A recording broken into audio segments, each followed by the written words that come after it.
right, so we're diving into some listener notes here, and let me tell you, they are fascinating. Oh, I bet. What have we got this time? Buckle up, because we're time traveling back to Britain in the late 1800s. Okay, so not quite the Downton Abbey era then. Not exactly, no. Mm? Think more like 1875 to the eve of World War I, a time of huge change. Yeah. We're talking gas lamps instead of candles, the frenzy of early football matches. A far cry from the Premier League we know and love today, I'd imagine. Absolutely. And, when we talk about change, these listener notes really paint a vivid picture. They delve into this social, economic, the whole shebang. A true before and after snapshot then. I'm intrigued. Me too.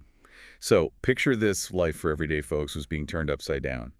Imagine a time when electric lights were a distant dream and suddenly, bam, gaslight. Revolutionary. It's easy to forget how something we take for granted completely transformed daily routines. And it wasn't just light. Food, the most basic necessity, saw a massive shift. Forget your bland bread and beer diet. Right, because suddenly there's more variety, more fresh produce available. Exactly. Meat, milk, fruits, vegetables, all becoming more commonplace. For the average person, this wasn't just about a tastier dinner. It meant better health, more energy. And that ties directly into the larger economic shifts happening at the time. Falling prices meant that these everyday essentials were suddenly within reach for more people.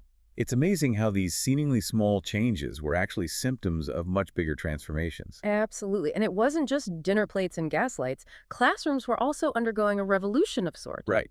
We can't forget the Education Acts. Before that, imagine a childhood where school wasn't a guarantee. It's incredible, right? Making education compulsory was a game changer. It's what really fueled Britain's industrial engine, a more educated workforce. But like you said earlier, the ripple effects went far beyond factories and production lines. Oh, without a doubt. Think about it. Education equals opportunity.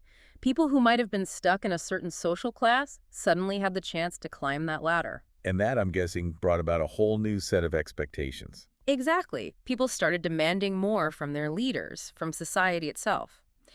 It's also interesting to consider how this period saw a shift in power dynamics. Oh, how so? Well, the church, once such a dominant force, began to lose some of its grip on everyday life.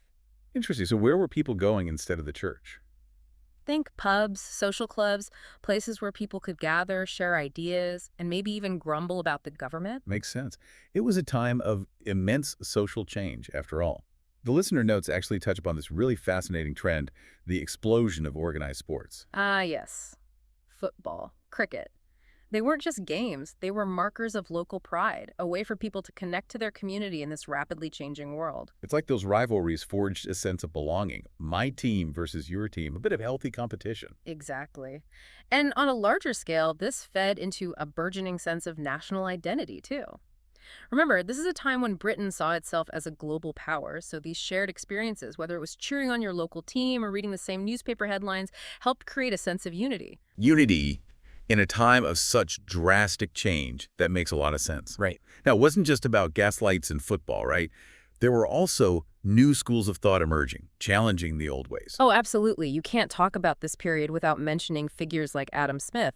His ideas about individual freedom, the role of government, they were revolutionary. It was the beginning of what we now call the welfare state, right? Exactly. Remember, the Industrial Revolution, while groundbreaking, also created a lot of social problems: poverty, inequality. Reformers started arguing that the government had a responsibility to help those in need. And that's where we see the early seeds of healthcare reforms, pensions, things we often take for granted today. It's incredible to think that these ideas, which are so fundamental to our world, have their roots in this very specific period of British history. It really puts things into perspective. But it's also important to remember that while Britain was making all these advancements, they weren't alone on the world stage. Right. A new player was emerging, one that would challenge Britain's dominance.